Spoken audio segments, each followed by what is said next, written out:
Assalamu alaikum class. Am I audible? Yes, sir.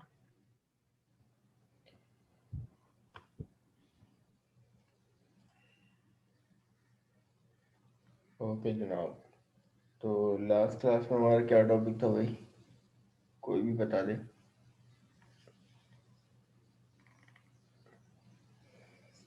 Sir आपने variables के बारे में पढ़ाया था। वेरिएबल्स? कौन से वेरिएबल्स? रेफरेंस टाइप और value type. Pass by value, pass by reference. तो वो वेरिएबल थे? नो सर, मतलब पासिंग ऑफ वेरिएबल्स थे। और सर आपने मेथड्स के बारे में भी पढ़ाया था। वो मेथड्स की टाइप थी जिसमें पैरामीटर जो थे वो वैल्यू टाइप और रेफरेंस टाइप थे। चलो वेरी गुड। अच्छा जनाब,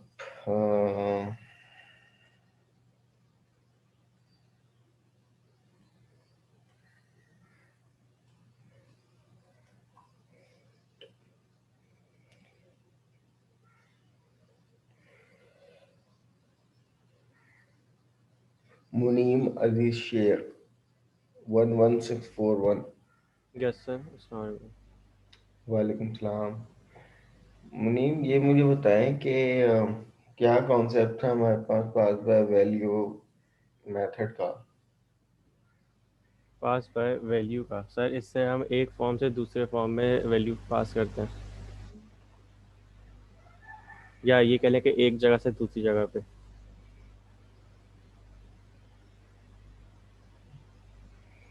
फिर रेफरेंस टाइप मेथड क्या होगा फिर? सर वैल्यू में आप वैल्यू पास कर रहे होते हैं, और रेफरेंस में आप पूरा, मतलब जैसे आपने टास्क भी दिया था, फॉर्म, हमारे पास जो फॉर्म था उसकी पूरा फॉर्म पास कर रहे थे हम। तो हमने रेफरेंस दिया हुआ था एक तरीके से उसका, कि ये फॉर्म हमारे पास दोबारा खुलेगा।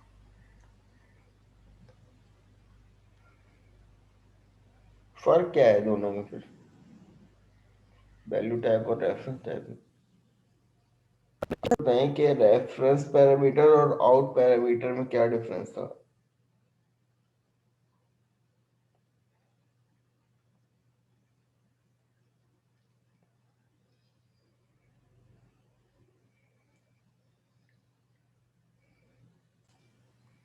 सर उसमें हम मॉडिफाई नहीं कर सकते।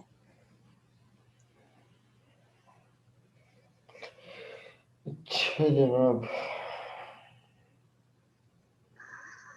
किसी भी मेथड में पैरामीटर क्यों पास करते हैं ये तो मुझे बताइए आयशा।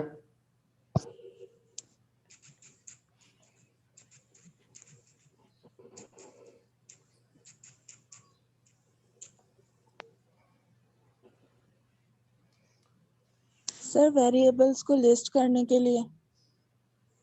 मतलब पैरामीटर क्यों देते हैं? वजह क्या है? बगैर पैरामीटर हम के भी तो काम हो जाता है। ताकि सर हम एक्चुअल आर्ग्यूमेंट पास कर सकें। ऑलराइट, यानी यूजर से इनपुट लेने के लिए। यस चलें, सर। Very good. तो भाई लास्ट क्लास में जो था वो हमारे पास ये टॉपिक था कि भाई मेथड्स क्या होते हैं, मेथड की हमने टाइप देखी और फिर हमारे कॉन्सेप्ट मिला था मेथड में पास बाय वैल्यू का। Type value type parameter method, इसी तरीके से रेफरेंस टाइप, इसी तरीके से आउट पैरामीटर, राइट। अभी एक और कॉन्सेप्ट मेथड के हवाले से रहता है, आज कर लेंगे। सही है। अब जो हमारे पास लैब नंबर 3 आती है वो कंस्ट्रक्टर पे है। कंस्ट्रक्टर के बारे में सब जानते होंगे। Any idea about it?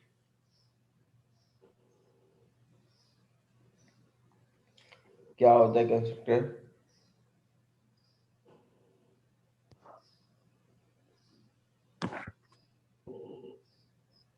Sir constructor की स्पेशल टाइप का मेथड होता है वेरी गुड, जबरदस्त। जो कि क्लास का वेरिएबल बनाने से ऑटोमेटिकली कॉल हो जाता है। क्लास का वेरिएबल, हाँ सही है। लेकिन वो के टर्म में उसको ऑब्जेक्ट कहा करो, ठीक है। सही कहा है तुमने, लेकिन सर वो वो, इनिशियलाइज ऑब्जेक्ट करने के लिए काम आता है। हाँ हाँ हाँ, बिल्कुल सही है। ऑब्जेक्ट बनाने के लिए सर।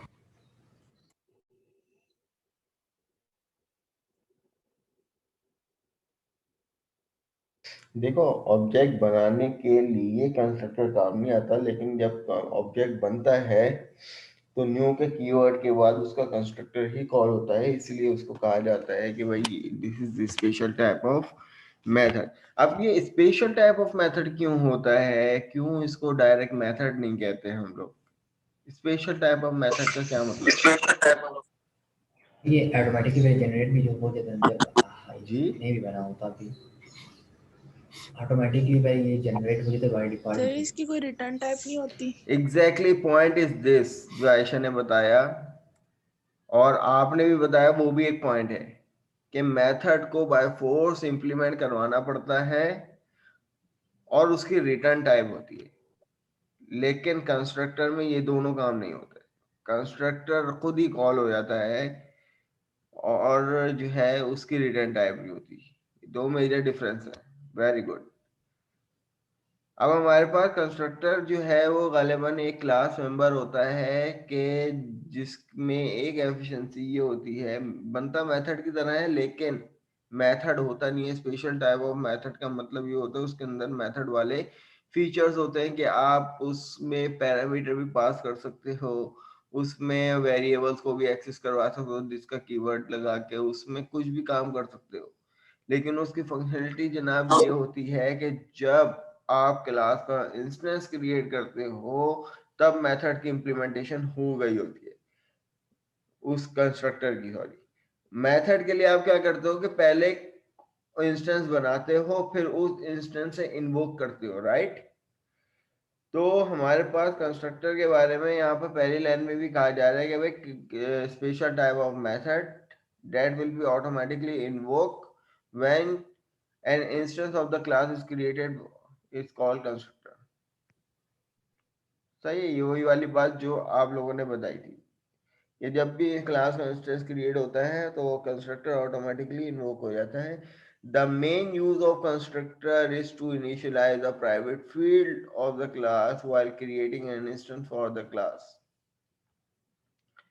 कि भाई मेन पर्पस क्या है इसका कि अगर आपने the main use of constructor is to initialise a private field.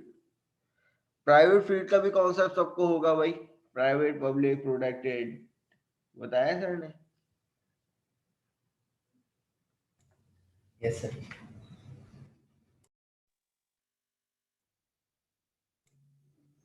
Private के ये नहीं कि वो किसी और का काम में उसमें जब किसी और क्लास में हम उसको कॉल करेंगे तो नहीं होगा। पब्लिक अगर हो जाएगा तो सब क्लासेस में कॉल हो जाएगा। अब स्टैटिक करेंगे तो वो बार बार मेमोरी रिक्वेस्ट नहीं करेगा। बिल्कुल ऐसा ही है। तो जनाब ये हमारे पास इनको कहते हैं स्कोप ऑफ द वेरिएबल्स या एक्सेस मॉडिफायर्स। सही है कि ये चार किस्म के होते हैं, पांच किस्म के होते हैं। Private, public, protected, protected internal और हमारे पास इंटरनल। अच्छा, हमारे पास कुछ की पॉइंट लिखे हुए हैं कंस्ट्रक्टर के बारे में, उसको देख लेते हैं फिर अपनी इंप्लीमेंटेशन पे आते हैं। The class can have any number of constructor. क्या ये बात सही है? एक क्लास में कितने भी कंस्ट्रक्टर हो सकते हैं? नहीं सर, एक क्लास में एक ही कंस्ट्रक्टर हो सकता है मेरे हिसाब से। हाँ। तभी तो हो सकते हैं ना, कंस्ट्रक्टर में ओवरलोडिंग किसको कहते हैं। तो फिर कंस्ट्रक्टर ओवरलोडिंग का कॉन्सेप्ट कहाँ से आएगा अगर आपकी ये वाली बात हम मान लें तो? अभी कंस्ट्रक्टर ओवरलोडिंग हमें नहीं पता, अभी आता है इसमें टाइप ऑफ कंस्ट्रक्टर है। लेकिन जनाब अगर आपने इस बात पे पाबंदी लगा दी कि भाई एक क्लास में एक ही कंस्ट्रक्टर होगा तो जनाब हम कंस्ट्रक्टर को ओवरलोड नहीं कर सकते। देखो, आप अपने एंड पे एक बात सही भी कह रहे हो, वो इसलिए सही कह रहे हो कि भाई अगर आपने एक कंस्ट्रक्टर बना दिया और दूसरा भी डिफॉल्ट कंस्ट्रक्टर बना दिया, एक में कंसोल डॉट राइट लाइन में आप हेलो वर्ल्ड प्रिंट करवा रहे हो, एक में अपना नाम प्रिंट करवा रहे हो, अब कंपाइलर कंफ्यूज हो जाएगा भाई कौन सा कंस्ट्रक्टर है डिफॉल्ट। नहीं, आपने क्या करना है कि अगर एक डिफॉल्ट बना दिया तो दूसरे में एटलीस्ट एक पैरामीटर दे दो, और अगर आपने एक पैरामीटर वाला बना दिया तो तीसरे में एटलीस्ट दो पैरामीटर दे दो। सही है, ये शर्त है, लेकिन ऐसा हरगिज नहीं है कि बन ही नहीं सकते। सही है, तो पहला पॉइंट। दूसरा पॉइंट में क्या कह रहे थे? Constructor does not have any return type, जो कि आयशा ने बताया कि भाई कंस्ट्रक्टर में कोई रिटर्न टाइप नहीं आती, चाहे वो इंटीजर हो, स्ट्रिंग हो, फ्लोट हो, डेसिमल हो या वॉइड ही क्यों ना हो, रिटर्न टाइप नहीं आती। Static constructor cannot be parameterise constructor, अगर कंस्ट्रक्टर को स्टैटिक कर दिया जाए तो उसमें कोई भी पैरामीटर पास नहीं किए जा सकते। With in the class you can create only one static constructor, एक क्लास में रहते हुए आप सिर्फ एक स्टैटिक कंस्ट्रक्टर को क्रिएट कर सकते हो। अब ये क्या है हमारे पास जनाब, कंस्ट्रक्टर की कुछ टाइप आती हैं, default, parameterise, copy, static and private constructor. अब ये हमारे पास मेन सेक्शन है। अब आपकी अपनी मर्जी के अपने इसी प्रोजेक्ट में ऐड करवा लो एक क्लास, और जनाब इस क्लास को नाम दे लो आप लोग, कोई भी नाम दे लो आप लोग, व्हीकल, और यहाँ पर ऐड करवाते हैं। अब हमारे पास सेपरेटली एक क्लास बन गई है और आप लोगों को पता है कि भाई मैं यहाँ पर डायरेक्ट इस तरीके से अगर कोई वेरिएबल इनिशियलाइज करवाता हूँ मॉडल के नाम से, ठीक है, तो अब ये मुझे बताइए कि ये मॉडल जो है वो इस ऑब्जेक्ट के साथ यानी व्हीकल की क्लास के ऑब्जेक्ट के साथ क्या इन्वोक हो सकता है या नहीं।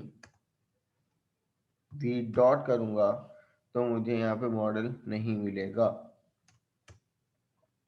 तो आप लोगों को ये भी बात पता होगी कि अगर किसी भी मेंबर के साथ, किसी भी एट्रीब्यूट के साथ अगर कोई एक्सेस मॉडिफायर नहीं लगा हुआ होता तो वो बाय डिफॉल्ट क्या होता है, आपने देख लिया। अब आप खुद अंदाजा लगा सकते हो बाय डिफॉल्ट क्या होता है, क्या होता है भाई, प्राइवेट, राइट।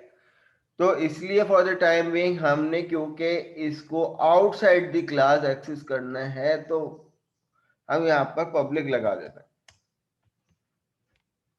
सही है, ताकि हमें इसका स्कोप मिल जाए आउटसाइड द क्लास, राइट। तो यहाँ पे हमने इसको पब्लिक कर दिया। इसी तरीके से पब्लिक स्ट्रिंग मॉडल नेम।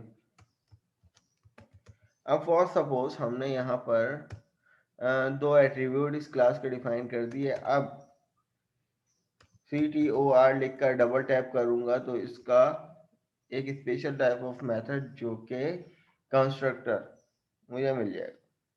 अब क्लास ये वो ब्लॉक है इस टाइम, क्योंकि इसमें ना तो कोई पैरामीटर है ना तो कोई रिटर्न टाइप है। अब ये वो ब्लॉक है कि अगर आप इसको अपनी क्लास में डिफाइन करो या ना करो, ये इंप्लीमेंट जरूर होगा इस लाइन के बाद, भले से आप इसको यहां से रिमूव कर दो,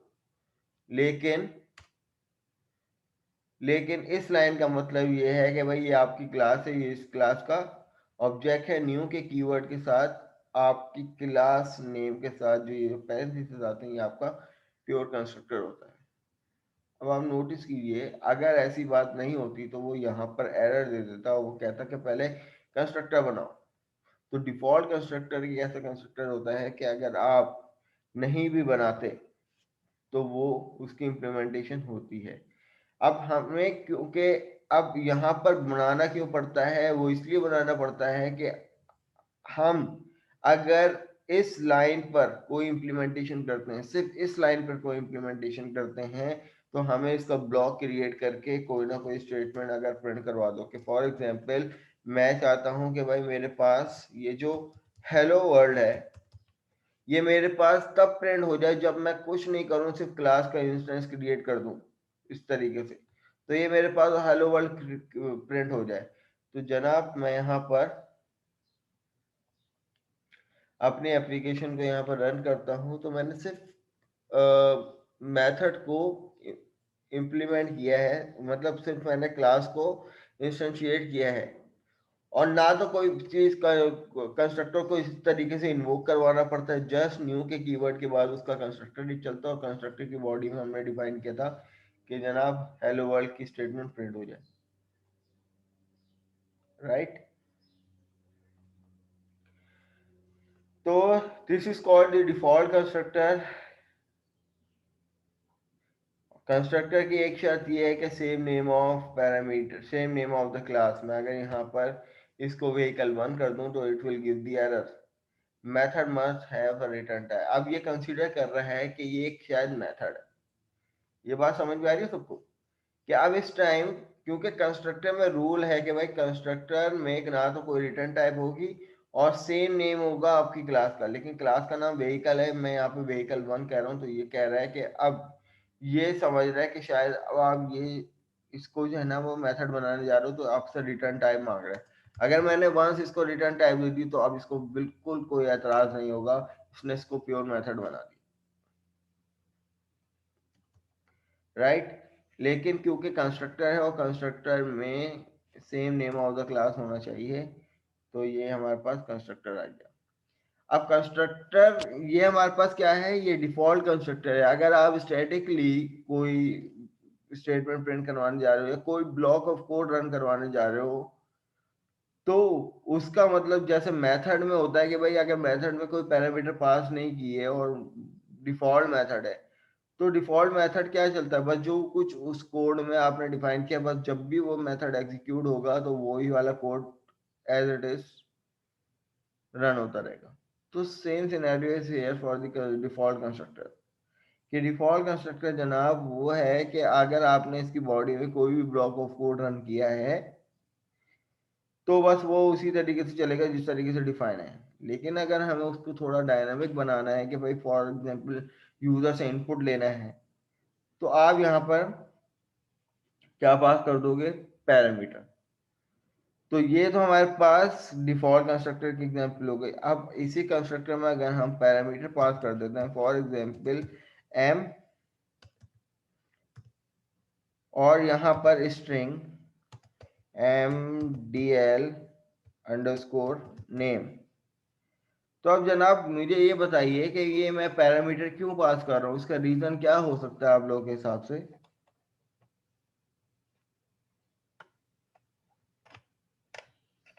जी एनीवन। वैल्यूज लेंगे ना यूजर से। अब यहाँ पर मेरा ऑब्जेक्टिव ये है कि जनाब मैंने ये जो दो वेरिएबल लिए हैं, दो एट्रीब्यूट लिए हैं क्लास के, इन एट्रीब्यूट को मुझे अपने कंस्ट्रक्टर के थ्रू इम्प्लीमेंट करना है, इनको वैल्यू असाइन करनी है और प्रिंट करवाना है। तो जनाब दिस का कीवर्ड मैंने शायद आप लोगों को बताया था कि दिस का कीवर्ड क्यों इस्तेमाल होता है।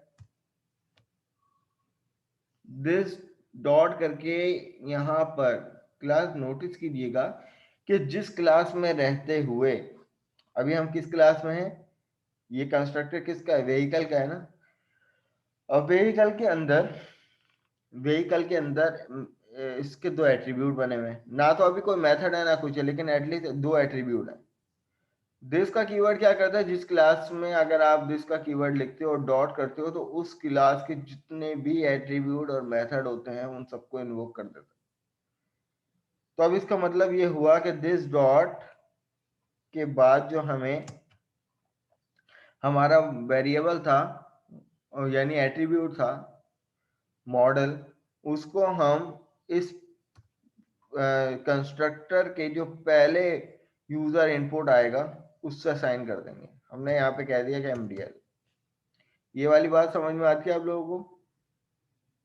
इसी तरीके से दिस डॉट करने के बाद जो मेरे पास मॉडल नेम था स्ट्रिंग टाइप का, तो जो मेरा यहाँ से यूजर इनपुट आएगा रन टाइम पे जब मैं एग्जीक्यूट करूंगा अपनी इस क्लास को और कंस्ट्रक्टर में जब मुझसे वैल्यू मांग रहा होगा जो दूसरी स्ट्रिंग वैल्यू होगी वो इस वेरिएबल इस पैरामीटर से आकर mdl अंडरस्कोर नेम से आकर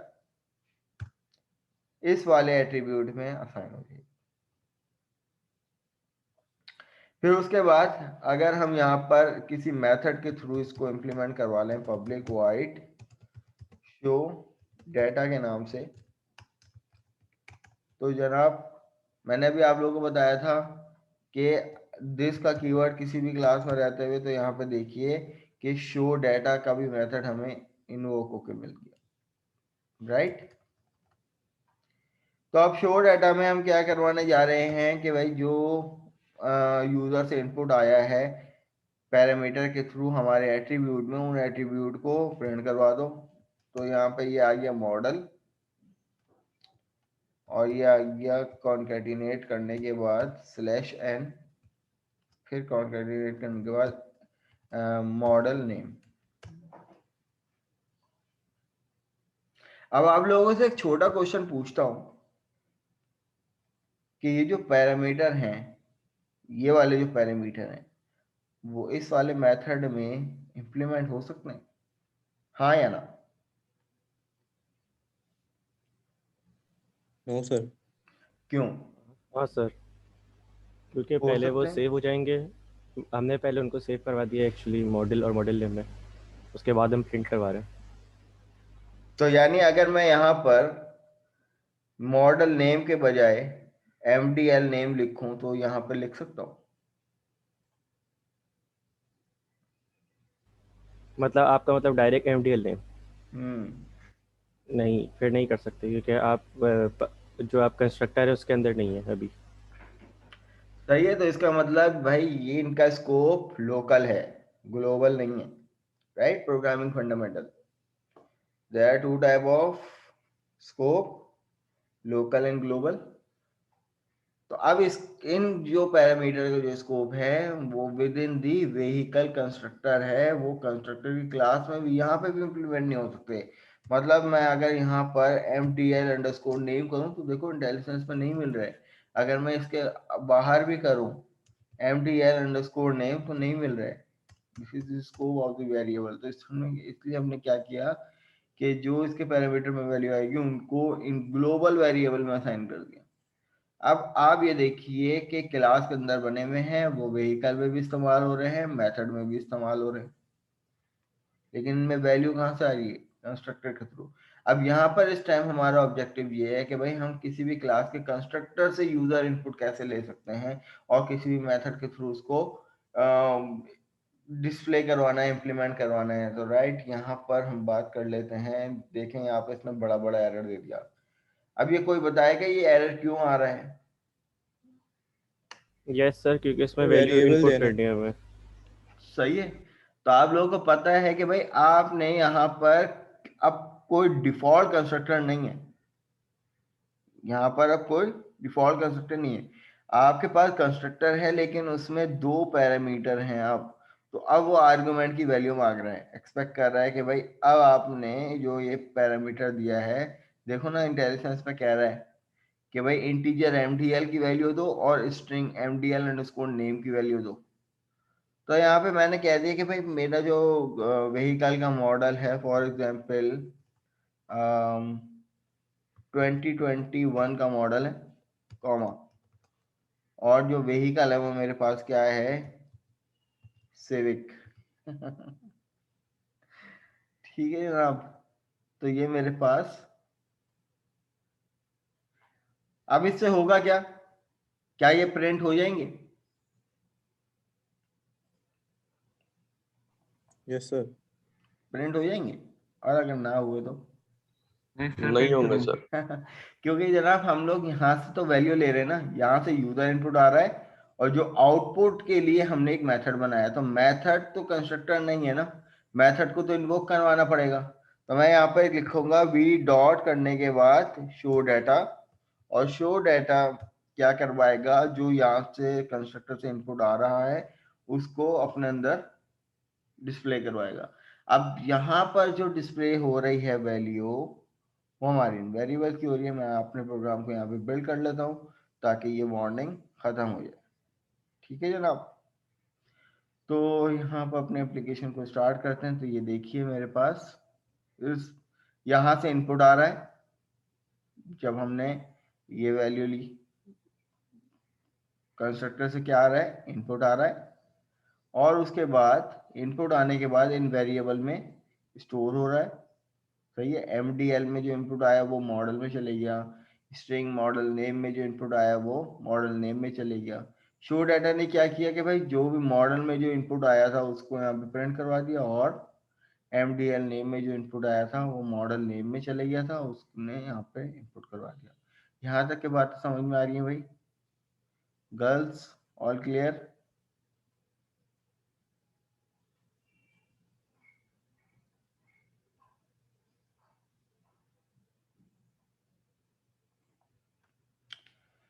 ओके जनाब। तो अब यहाँ पर हमारे पास देखिए कि हमें ये भी पता चल गया कि कंस्ट्रक्टर की एक टाइप डिफॉल्ट होती है, एक टाइप पैरामीटराइज कंस्ट्रक्टर होता है। अब क्लास हमारे पास तीसरी एग्जांपल आती है। कॉपी कंस्ट्रक्टर का कॉन्सेप्ट बेसिकली क्या है उसको समझिएगा। देखो, कॉपी से मुराद कहीं ना कहीं ये होगा कि कोई ना कोई चीज एक क्लास के ऑब्जेक्ट से दूसरे क्लास के ऑब्जेक्ट में यूज हो रही होगी। कॉपी से हमें ये इतना समझ में आ रहा है कोई ना कोई वैल्यू कॉपी हो रही होगी, यानी कॉन्सेप्ट एटलीस्ट कॉपी का हो रहा होगा। या हम कॉपी से मुराद ये भी ले सकते हैं कि कोई ना कोई डेटा पूरे एक ऑब्जेक्ट से दूसरे ऑब्जेक्ट में जा रहा होगा, राइट। तो मैं यहाँ पर अपनी इस क्लास को मॉडिफाई कर लेता हूँ। मैंने यहाँ पर कह लिया कि भाई ये दो मैंने वेरिएबल ले लिए और इसके अंदर इस कंस्ट्रक्टर को भी मैंने खाली कर दिया और इस कंस्ट्रक्टर को भी मैंने खाली कर दिया और इस मेथड को भी अभी मैं फिलहाल खाली कर दूँ।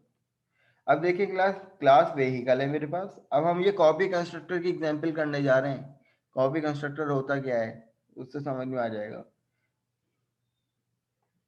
पहले यहाँ पर इसकी डेफिनेशन होगी ना, देखिए, copy constructor which create an object by कॉपिंग variable from another object called copy constructor. देखो इसने कह दिया कि भाई कॉपी कंस्ट्रक्टर क्या करता है कि ऑब्जेक्ट में वेरिएबल्स की कॉपी बनाता है और दूसरे ऑब्जेक्ट में पास कर देता है।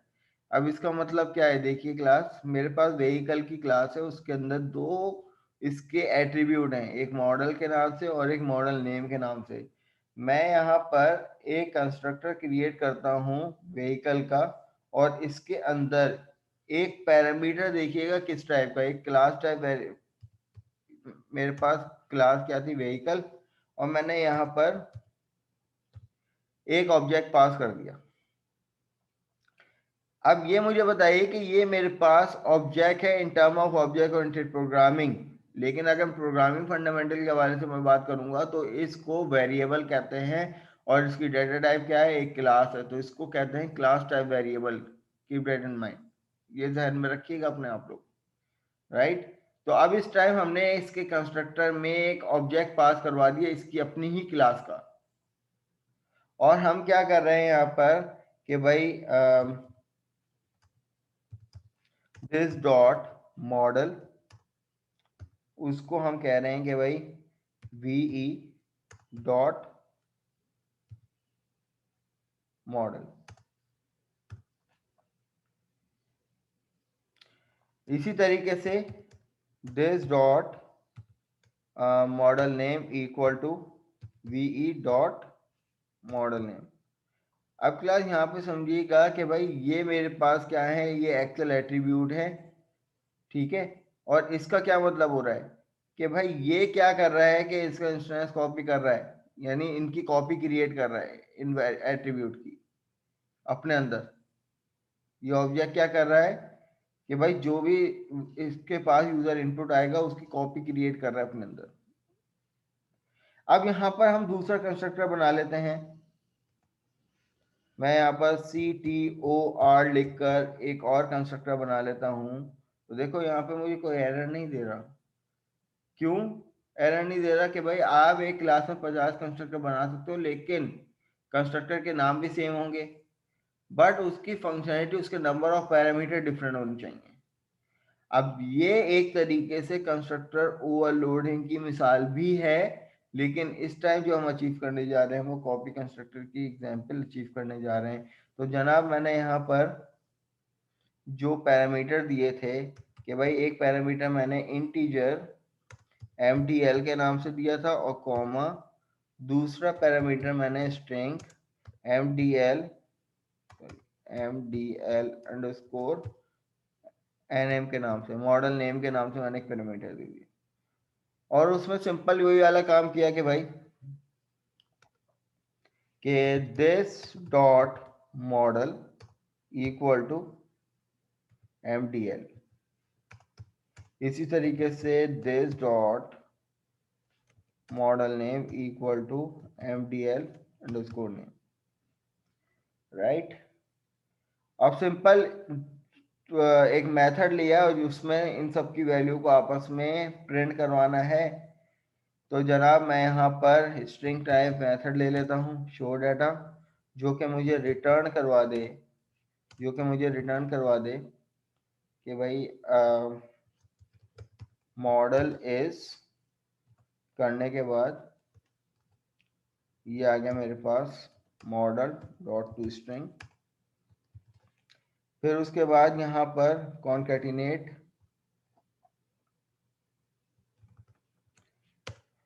एंड मॉडल नेम इज करने के बाद यहाँ पर मॉडल नेम।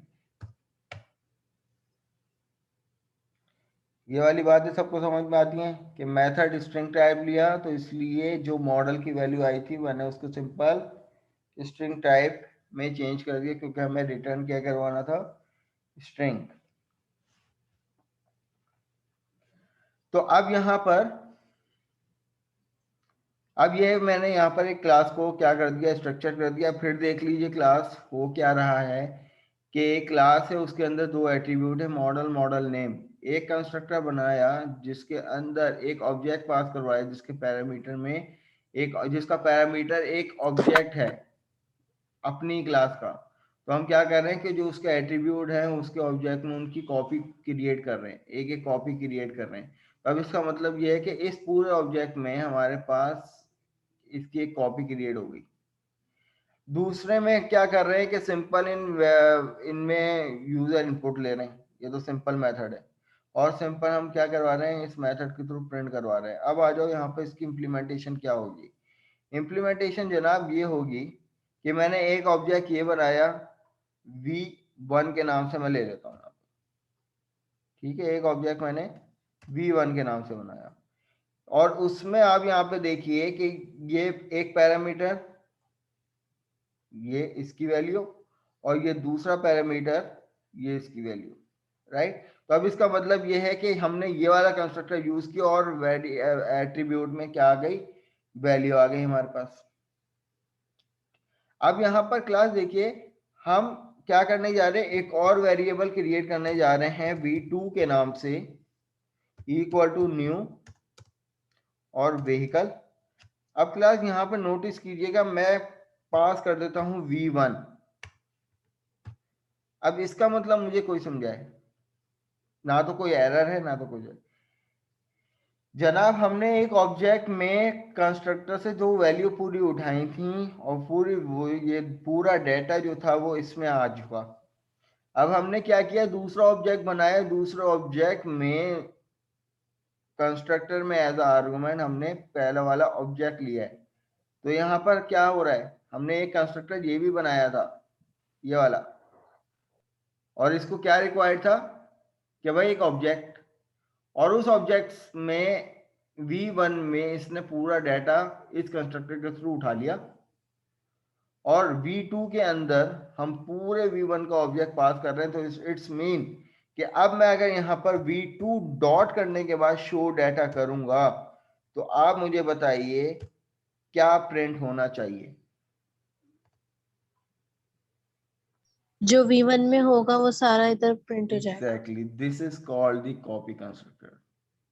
तो यहाँ पर देखिए, अब यहाँ पर हम लोग इन्वोक क्या कर रहे हैं, V2 के ऑब्जेक्ट से इन्वोक कर रहे हैं और V2 के अंदर V1 का पूरा डाटा आ चुका है और V2 के ऑब्जेक्ट से हम यहाँ पर ये वाला काम कर रहे हैं, शो कर दो डाटा। तो यहाँ पर देखिएगा जो V1 में हमने 2021 का डाटा हमने पास किया हुआ है वो यहाँ पर, अच्छा सॉरी मैंने प्रिंट नहीं करवाया भाई, प्रिंट करवा लेते हैं। यहाँ पर इसको console dot right line V2 dot करने के बाद शो डाटा। तो जनाब हमारे पास आउटपुट कुछ ऐसा आएगा, ये देखिए। अब ये जो यूजर इनपुट लिया गया है वो V1 में लिया गया है 2021 और सिविक 2021 सिविक, जबकि इन्वोक कौन कर रहा है इसको, V2 के अंदर हम V2 V1 का पूरा ऑब्जेक्ट पास कर रहे हैं। तो अब यहाँ पे देखिए कि एक कंस्ट्रक्टर की पूरी कॉपी जो है वो दूसरे कंस्ट्रक्टर में पूरी कॉपी क्रिएट हो रही है। This is a pure example of copy constructor.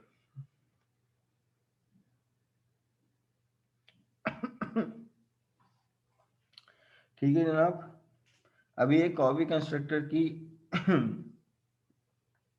और एग्जांपल आप लोगों को विंडोज फॉर्म पे जब इम्प्लीमेंटेशन करेंगे तो आती रहेगी कि भाई एक्चुअली इसकी इम्प्लीमेंटेशन है क्या। अभी यहाँ पर समझ में आया आप लोगों को कॉपी कंस्ट्रक्टर किस तरीके से वर्किंग कर रहा है? कोई सवाल है तो पूछिए।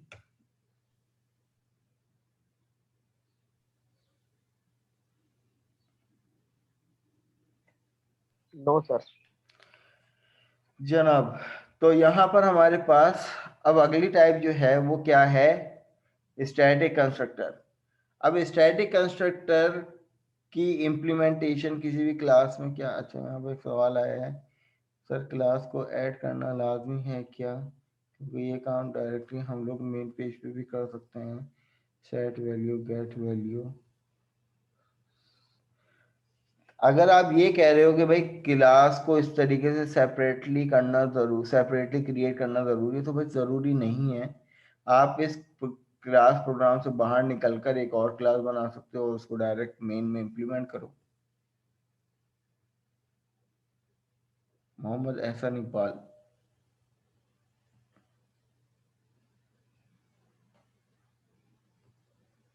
देखो वो गेट सेट वो एक वो आ गई हमारे पास, इनकैप्सुलेशन आ गई ना, वो तो आप इनकैप्सुलेशन के कॉन्सेप्ट को अचीव कर रहे हो, वो एक अलग कहानी है। उसमें प्राइवेट एक्सेस, प्राइवेट फील्ड को किस तरीके से आउटसाइड द क्लास हम लोग एक्सेस करेंगे, वो कॉन्सेप्ट मिलता है। अभी उस पर हम थोड़ी आए हैं। इनकैप्सुलेशन का कॉन्सेप्ट है जनाब वो get value, set value, getter, setter और गेट सेट।